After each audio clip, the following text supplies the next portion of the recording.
चला हम तुमको पढ़ाए थे कि लॉसेस कितने प्रकार के, दो। कौन कौन? एक होता है आयरन लॉस और एक होता है कॉपर लॉस। रे आयरन लॉस में क्या होता है? आयरन लॉस होता है क्रोड में। आयरन लॉस किसमें होता है? क्रोड में होता है, क्योंकि क्रोड बना होता है सिलिकॉन इस्पात का, यानी सिलिकॉन का। और कॉपर लॉस होता है क्वाइल। सही है? इस पर क्रोड है और ये क्वाइल है। इन मामला है। बताओ ये अस्थिर लॉस है कि अस्थिर लॉस? हाँ, अस्थिर लॉस में है। क्यों? क्यों? हाँ, इसको धारा से कोई मतलब, लेकिन सर जब आप इसमें आइएगा तो ये क्या है? ये अस्थिर क्षति। कौन क्षति है? हेलो, साउंड नहीं है क्या?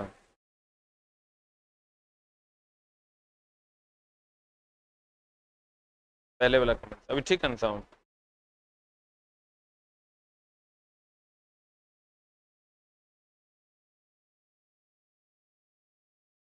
अभी चलेगा ना?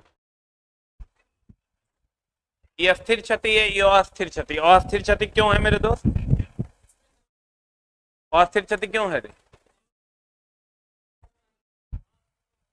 क्योंकि उसको धारा से कोई मतलब। किसको? रोड को धारा से कोई मतलब नहीं है, इसलिए ये अस्थिर क्षति है। इसको हम नो लोड लॉस कह सकते हैं। पिछले क्लास में हमने पढ़ाया था, इसको हम नो लोड लॉस कहते हैं। इसको लोड लॉस कहते हैं। हम ये कह सकते हैं कि विद्युत धारा के घटने बढ़ने से ताम्र क्षति पर असर पड़ेगा, जबकि विद्युत धारा के घटने बढ़ने से इस पर कोई असर। ये भी दो प्रकार का होता है। एक होता है भंवर धारा क्षति, भंवर धारा क्षति, और दूसरा होता है बोलन रे, एक होता है भंवर धारा क्षति और एक क्या होता है? हिस्टेरेसिस क्षति। याद आ रहा है? हिस्टेरेसिस क्षति। हमने कहा था बार बार ऑन ऑफ करने से जो क्षति होगा उसे हिस्टेरेसिस क्षति। करंट देंगे गर्म हो जाएगा भंवर धारा क्षति। भंवर धारा क्षति को कम करने के लिए हम लोग कोर को लेमिनेट करते हैं, बोलन रे। जब आयरन लॉस कॉपर लॉस के बराबर होगा तो दक्षता महत्तम की न्यूनतम। जब आयरन लॉस कॉपर लॉस के बराबर होगा तो दक्षता क्या हो जाएगा? महत्तम। सही है? अब देखो, उसके बाद हम लोगों ने पढ़ा ट्रांसफार्मर में क्या मामला है। ट्रांसफार्मर का मामला है एक NS/NP बराबर VS/VP is equal to IP/IS is equal to constant। ध्यान देना, NS/NP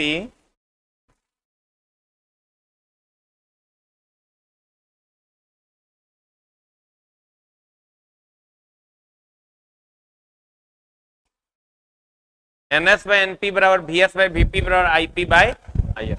अब तुम ये मत सोचना कि मास्टर साहब कहीं उल्टा तो नहीं लिख दिए। हम उल्टा नहीं लिखे, एकदम सीधा लिखे। ये बहुत बच्चा ये कहता है कि सर ये बात कहीं उल्टा तो आपने लिख दिया कि NS/NP बराबर VS/VP, यहाँ IS/IP होना चाहिए, बोलन रे। लेकिन ऐसा नहीं है। कितना बाई कितना है? IP/IS। क्यों? क्योंकि आपको पता है वोल्टेज और करंट व्युत्क्रमानुपाती होगा, वोल्टेज बढ़ेगा तो करंट घटेगा, वोल्टेज घटेगा तो करंट बढ़ेगा। NS S4 secondary, P4 primary. N है फेरों की संख्या, N फेरों की संख्या है, N है फेरों की संख्या। V है वोल्टेज, I है धारा। अगर IP हो गया तो प्राइमरी की धारा, IS हो गया सेकेंडरी की धारा। प्यारे बच्चों, दक्षता का मतलब कैपेसिटी होता है। सुमित जी, दक्षता का मतलब कैपेसिटी होता है। अब देखिए, हमने कहा ट्रांसफार्मर के लिए सूत्र NS by NP is equal to VS by VP is equal to IP by IS is equal to is equal to क्या, कांस्टेंट।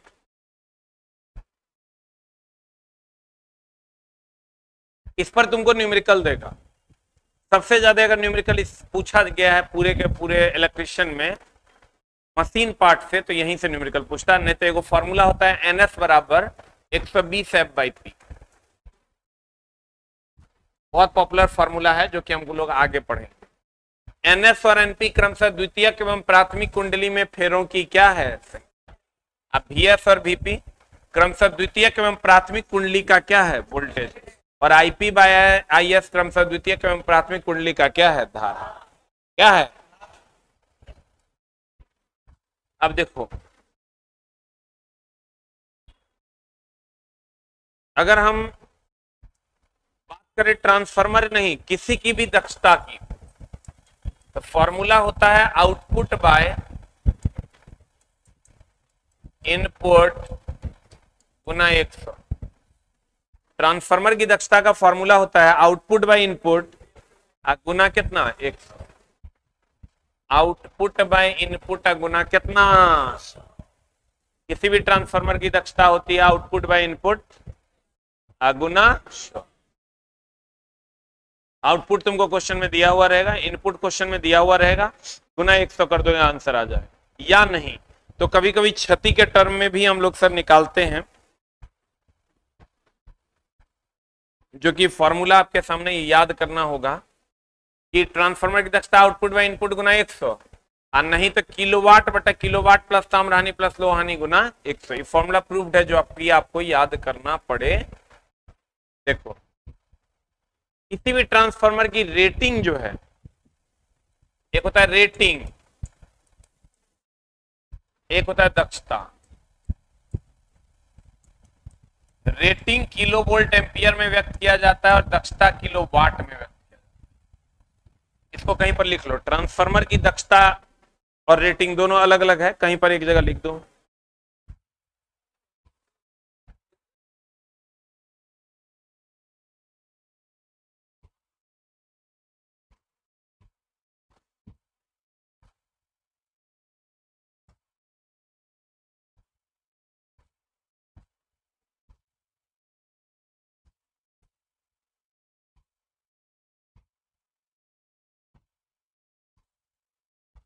दिखा रहे हैं, पूछता है।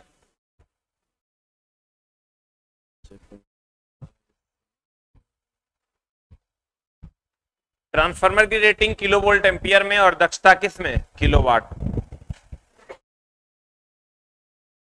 बता, अच्छे ट्रांसफार्मर की रेटिंग ज्यादा होगी कि कम होगी। अच्छे ट्रांसफार्मर की रेटिंग ज्यादा कि कम। अब कहते हैं मेरे दोस्त, व्यवहारिक प्रयोग में ट्रांसफार्मर की रेटिंग किसमें व्यक्त की जाती है, किलो वोल्ट एम्पियर से निर्धारित की जाती है। रेटिंग किसी भी उपकरण के जीवन काल पर निर्भर करता है। किस पर निर्भर करता है, जीवन काल पर। जीवन काल ज्यादा है मतलब रेटिंग ज्यादा है, जीवन काल कम है मतलब रेटिंग कम है।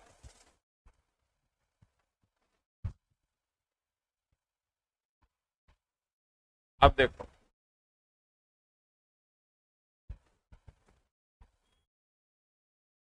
कहते हैं ट्रांसफार्मर की क्षति जो है, लॉसेस ऑफ ट्रांसफार्मर, ये कैसे होता है।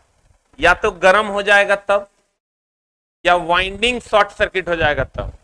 वाइंडिंग शॉर्ट सर्किट हो जाएगा, मतलब सर एक दूसरे में सट जाएगा, या जो इंसुलेशन पदार्थ का कवर तुम लगाए हुए हो वो पिघल के गिर जाए, तो ये सब क्या है, क्षति है। बोलो ना, आज जितना भी जो हम ट्रांसफार्मर आपको दिखाए थे 500 केवीए, कितना केवीए, 500 केवीए से कम का जो भी ट्रांसफार्मर है वायु के द्वारा ठंडा हो जाता है। जैसे हम आपको कभी अभी क्या बताए थे कि सर एक मेन टैंक होता है जिसमें हम लोग कुंडली को डालते हैं, उसमें तेल रहता है जो ठंडा करता है, बोले थे ना।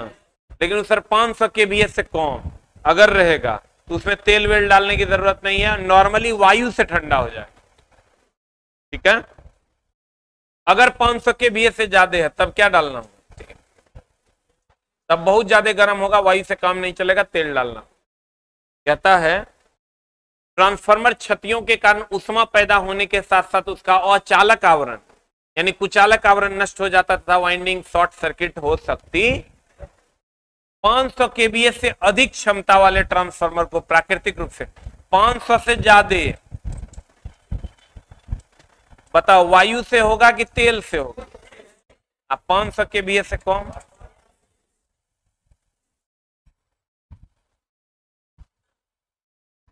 वायु से। कहते हैं 500 केवीए से अधिक क्षमता वाले ट्रांसफार्मर को प्राकृतिक रूप से वायु द्वारा ठंडा नहीं किया जा सकता कि किया जा सकता। 500 से ज्यादा होगा तो क्या, तेल, आप 500 से कम होगा तो वायु। जैसे इसमें 500 केवीए से कम लगा हुआ है, इसमें जो ट्रांसफार्मर लगा है वो वायु से ठंडा हो जाएगा।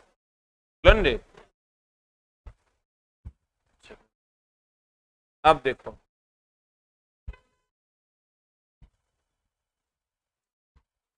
अगर हम पावर ट्रांसफार्मर, एक होता है पावर ट्रांसफार्मर, आप कहिएगा पावर ट्रांसफार्मर क्या होता है। जैसे ये जनरेटिंग स्टेशन है, जनरेटिंग स्टेशन,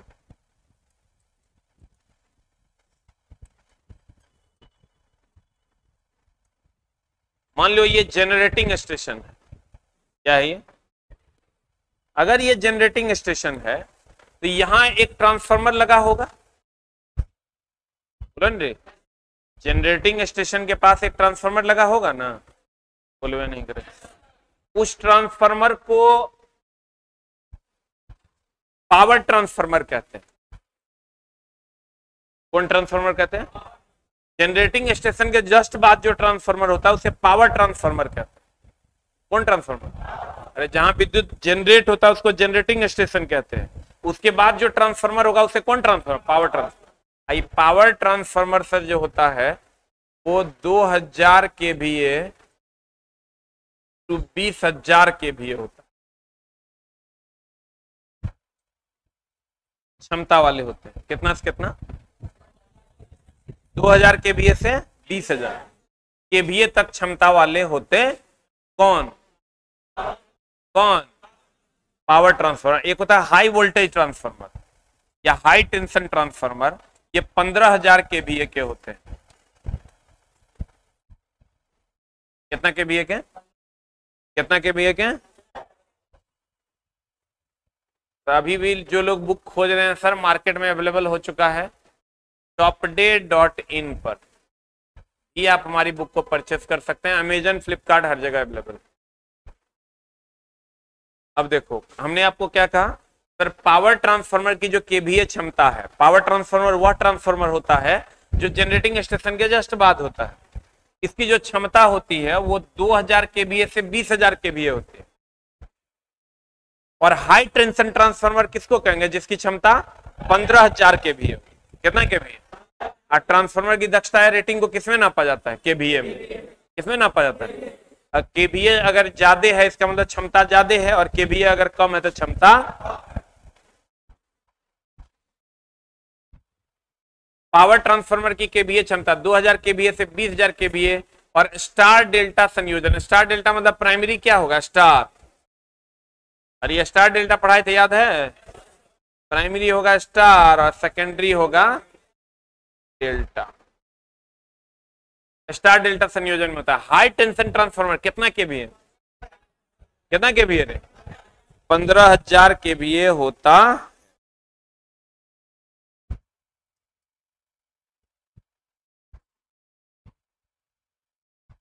देखो, अब एक होता है ट्रांसफार्मर में का जो ईएमएफ होता है कि कितना वो ईएमएफ जनरेट करेगा।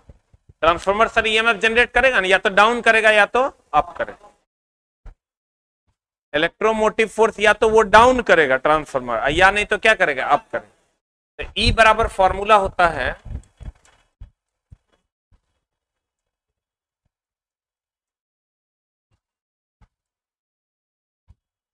अगर मान लीजिए कि ये कुंडली है, ये प्राइमरी कॉइल है,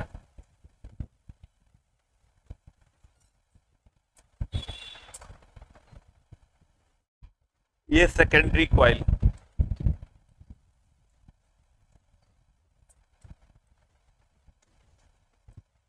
ये प्राथमिक और ये द्वितीयक,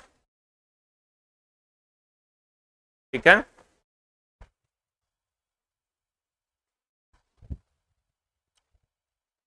पावर ट्रांसफार्मर में कौन सा ऑयल देंगे सर? कोई भी ट्रांसफार्मर होगा उसमें दो एगो ऑयल दिया जाता है, एगो सिंथेटिक ऑयल और एगो मिनरल ऑयल।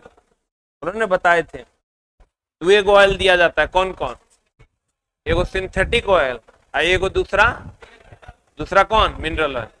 चला, अगर हम ट्रांसफार्मर की बात करें तो इसका फॉर्मूला होता है इसके ईएमएफ का 4.445 FN। जो ये ट्रांसफार्मर जो सेकेंडरी वाइंडिंग से जनरेट करेगा कि प्राइमरी से? इनपुट किससे लेगा?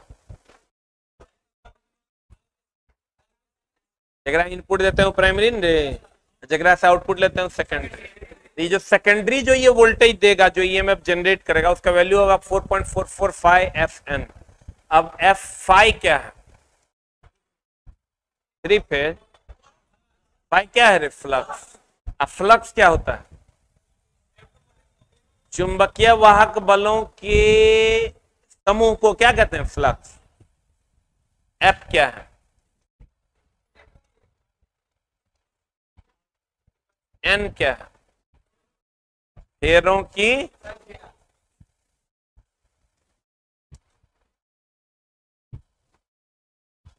एन है मेरे दोस्त क्या? फेरों की संख्या।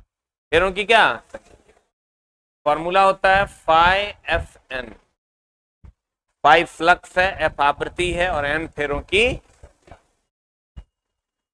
हमको ही बताओ, अगर फ्लक्स का मान बढ़ेगा तो ऑब्वियसली ज्यादा कटेगा, तो ज्यादा ही हम अपने जनरेट होगा रे। आवृत्ति बढ़ेगा तब भी ज्यादा होगा। फेरों की संख्या बढ़ेगी, फेरों की संख्या, लपेटों की संख्या बढ़ेगी तब ना, तब भी ना ईएमएफ ज्यादा होगा। ये कुछ इंपॉर्टेंट पॉइंट्स हैं सर जो आपको पढ़ने, सब क्वेश्चन है, टोटल का टोटल आपको प्रीवियस ईयर का क्वेश्चन मिलेगा। ट्रांसफार्मर के विद्युत वाहक बल का समीकरण है 4.45 F।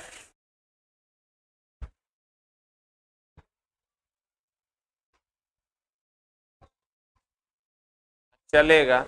एफ आवृत्ति है, एन फेरों की संख्या है, 5 पावर फैक्टर है, या फ्लक्स भी आप कह सकते हैं। पावर फैक्टर में आगे बात करेंगे।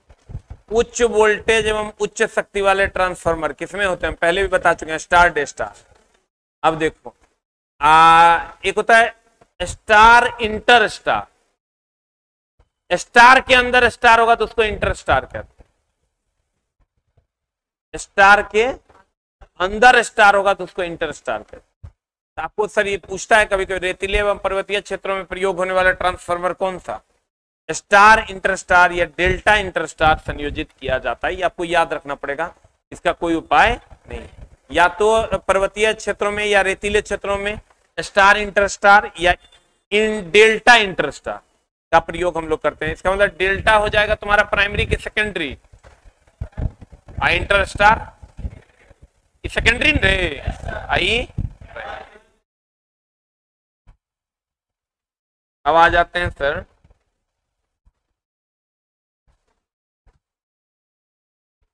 इंटरस्टार क्या होता है, उसको थोड़ा सा समझ लेते हैं। जैसे मान लो कि ये स्टार है,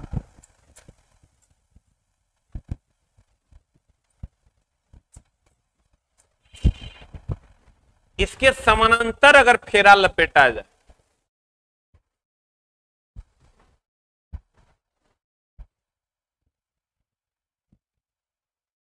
इसी को हम इंटरस्टार कहते हैं। डेल्टा होगा।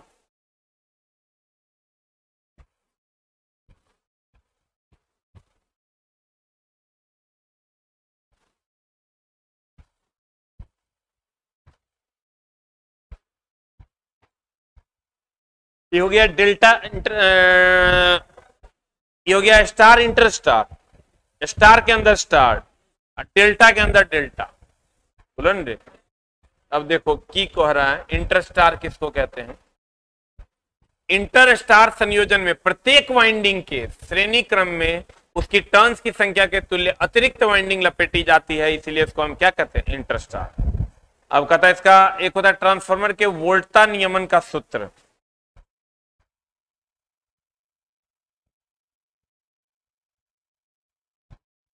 VNL माइनस VFL अब बट्टे भी FL की NL FL गुना 100 तो हम वोल्टेज रेगुलेशन फॉर्मूला कहते हैं।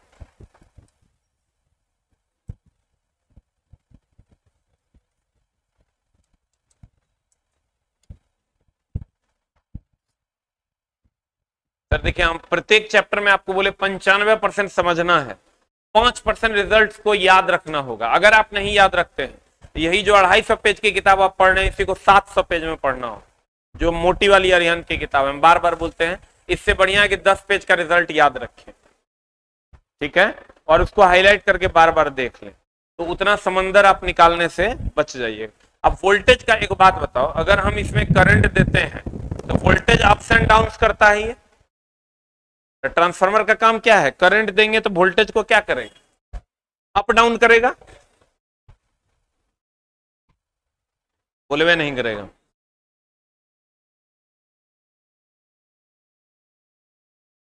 हमने आपको, अब एक बच्चे का कहना है कि सर हाई टेंशन ट्रांसफार्मर कहां यूज होता है, उनका कहना है सर इसीलिए हम उससे पहले ये लाइन लिखे हैं कि पावर ट्रांसफार्मर 2000 से लेकर 20,000 तक होता है, केवीए का होता है, और 15,000 वाले का एक स्पेशल नाम है हाई टेंशन ट्रांसफार्मर। इसका मतलब सर जस्ट जनरेटिंग स्टेशन के बाद यूज होता होगा। 15,000 का अगर होगा तो उसका एक स्पेशल नाम दे देंगे हाई टेंशन ट्रांसफार्मर। बोलन रे, अब मामला वोल्टेज रेगुलेशन क्या है। वोल्टेज रेगुलेशन होता है सर कि किसी खास साइकिल में कितना वोल्टेज अप डाउन हुआ, नो लोड कंडीशन में कितना वोल्टेज। अब नो लोड कंडीशन क्या है, फुल लोड कंडीशन क्या है। जैसे मान लेते कि ये ट्रांसफार्मर,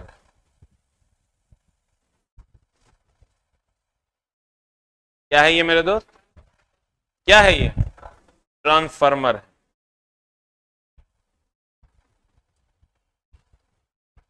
मान लेते हैं ये ट्रांसफार्मर है ना, तो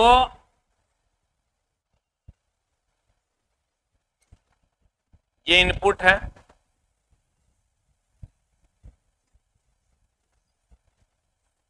ये आउटपुट है।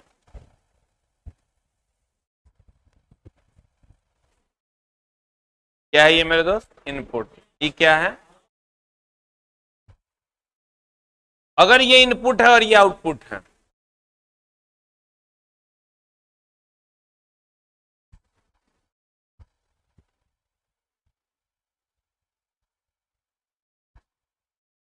मान लेते हैं कि इस ट्रांसफार्मर की दक्षता या क्षमता 100 केवी है।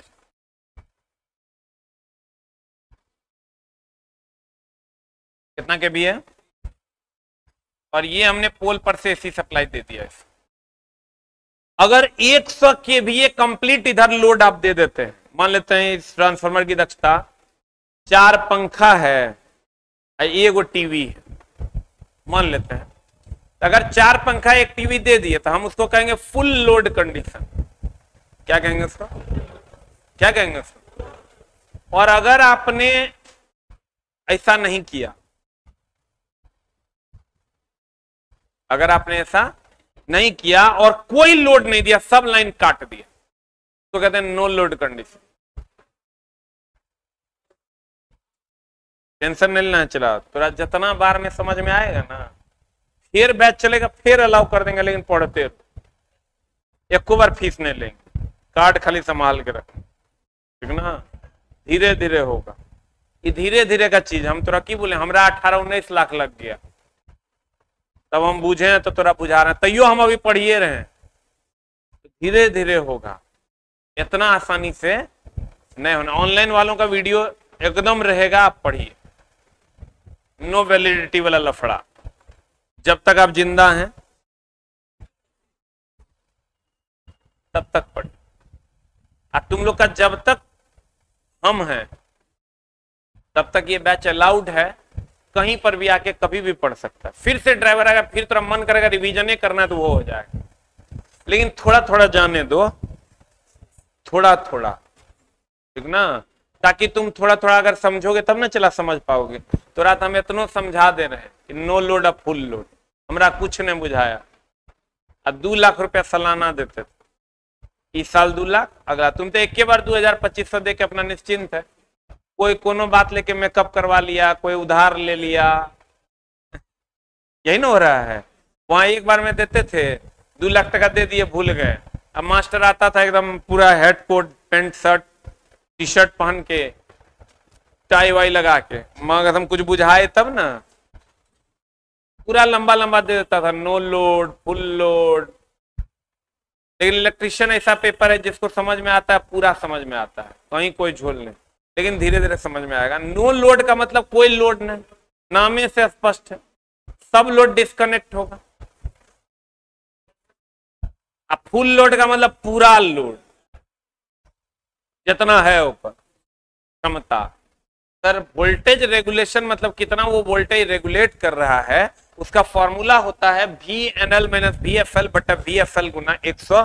No load condition voltage minus full load condition voltage, अब बटा फुल लोड कंडीशन वोल्टेज गुना 100। अच्छा हमको ये बताओ, नो लोड कंडीशन में वोल्टेज ज्यादा होगा कि कम होगा?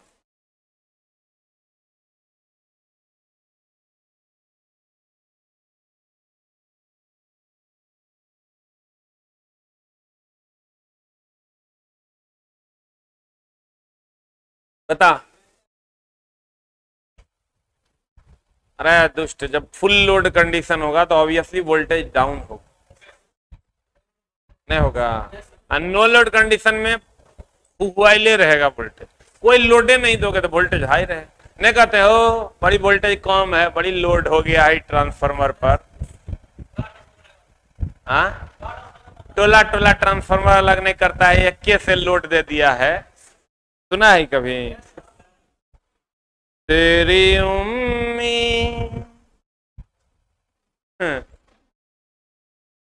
नो लोड कंडीशन वह कंडीशन है जब सारे लोड डिस्कनेक्टेड हो, अब फुल लोड कंडीशन वह कंडीशन है जब सारे लोड क्या हो, कनेक्टेड हो, वही ना होगा। अब चला देखो, जब फुल लोड होगा तो वोल्टेज डाउन होगा क्या अप होगा? हाँ क्या होगा? नहीं प्यारे बच्चों, कैसे बच्चों? दुलारे बच्चों,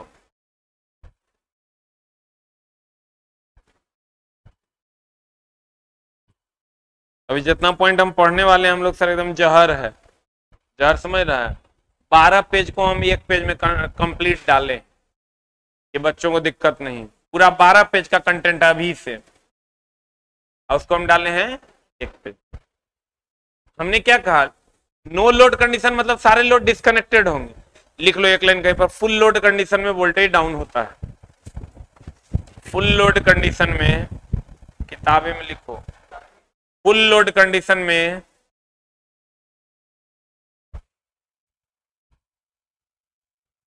वोल्टेज कम होता है,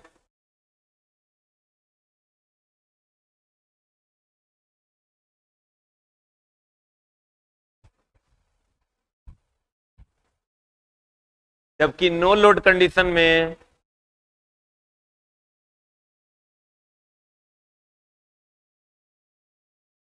जबकि नो लोड कंडीशन में वोल्टेज हाई होता है।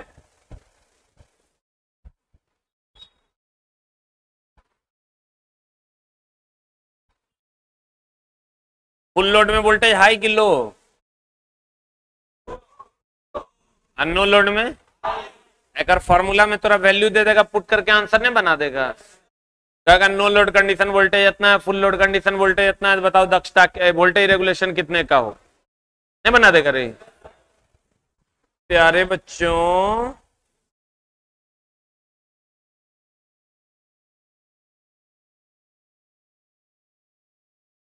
किसी भी ट्रांसफार्मर की दक्षता को किसमें व्यक्त करते हैं? किसमें? किसमें? किलोवाट में, और रेटिंग को किलो वोल्ट एम्पियर।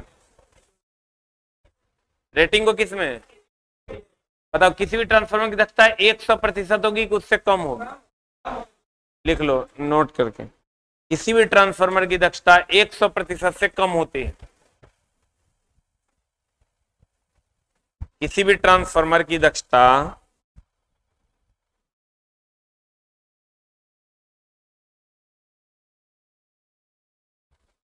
100% से कम होती है। किसी भी ट्रांसफार्मर की दक्षता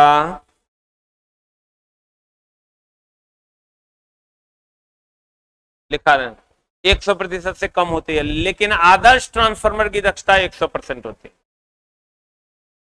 लेकिन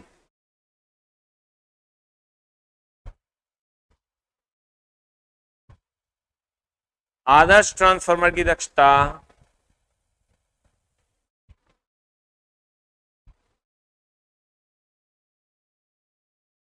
कितना होता है रे? 100%। कितना? अब देखो, हमने कहा 500 केवीए से कम होगा तो वायु द्वारा ठंडा हो जाएगा, अब 500 केवीए से ज्यादा होगा, क्या डालना होगा? तेल। ये अभी बोर्ड में जो लगा हुआ है, वायु द्वारा शीतलित हो रहा है कि तेल द्वारा? अब प्यारे बच्चों, हमने तुमको ये भी बताया कि 2000 केवीए से 20,000 केवीए तक का जो ट्रांसफार्मर होगा उसे हम पावर ट्रांसफार्मर के नाम से जानते हैं, जबकि 15,000 केवीए का जो ट्रांसफार्मर होगा उसे हम हाई टेंशन ट्रांसफार्मर के नाम से जानते हैं। के बाद E बराबर होता है 4.45 FN। बोलो न रे, F का मान बढ़ेगा तो EMF बढ़ेगा घटेगा? N का मान बढ़ेगा तो? अरे N बढ़ेगा तो नहीं बढ़ेगा रे। स्टार इंटर स्टार समझ गया? उसके बाद हमने पढ़ाया तुमको VNL माइनस VFL बटा VFL गुना 100। No load condition voltage minus full load condition voltage बटा फुल लोड कंडीशन वोल्टेज गुना 100। इन बताएं रे। बारिश उससे पहले हमने आपको पढ़ाया था दक्षता। दक्षता कितना बाई कितना? आउटपुट बाई इनपुट गुना 100, या किलोवाट बटा किलोवाट प्लस ताम्रहानि प्लस लोहानी गुना 100। बोलो न रे। उसके बाद हमने पढ़ाया तुमको NS बाई NP बराबर VS बाई VP बराबर IP बाई IS गुना 100 बराबर कांस्टेंट। बोलो नहीं करेगा। S क्या है? सेकेंडरी में P बोले तो प्राइमरी। N फेरों की संख्या है, B voltage, I current. Voltage बढ़ेगा तो करंट क्या होगा? घटेगा। घटेगा न रे। ट्रांसफार्मर की दक्षता दो प्रकार की, आयरन लॉस है कॉपर लॉस। आयरन लॉस क्रोड में कि क्वाइल में? क्रोड में ना। क्रोड में होगा तो अस्थिर क्षति की अस्थिर क्षति? अस्थिर क्षति ना। No load loss. ताम्र क्षति होगा क्वाइल में, तो अस्थिर की अस्थिर। लोड लॉस की no load loss? Very good. ये दो प्रकार के आयरन लॉस, भंवरधारा क्षति, हिस्टैरिसीस क्षति। ये गर्म होगा, ये हिस्ट्री के कारण होगा। गर्म होने से बचाने के लिए कोर को लेमिनेट करते हैं। आयरन लॉस कॉपर लॉस के बराबर हो जाकर दक्षता महत्तम होगी। बुझाया? धीरे धीरे से मेरी जिंदगी में आना। 2-3 क्लास और लगेगा। ट्रांसफार्मर से 15 क्वेश्चन 75 में, कभी कभार 20 समझ में आ गया तो क्वेश्चन बन जाएगा, नहीं आया तो बोरा में जाएगा। यही एक चैप्टर है चला जो सबसे ज्यादा क्वेश्चन पूछता है।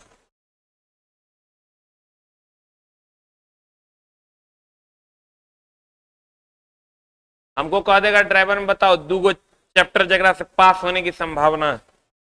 एगो ट्रांसफार्मर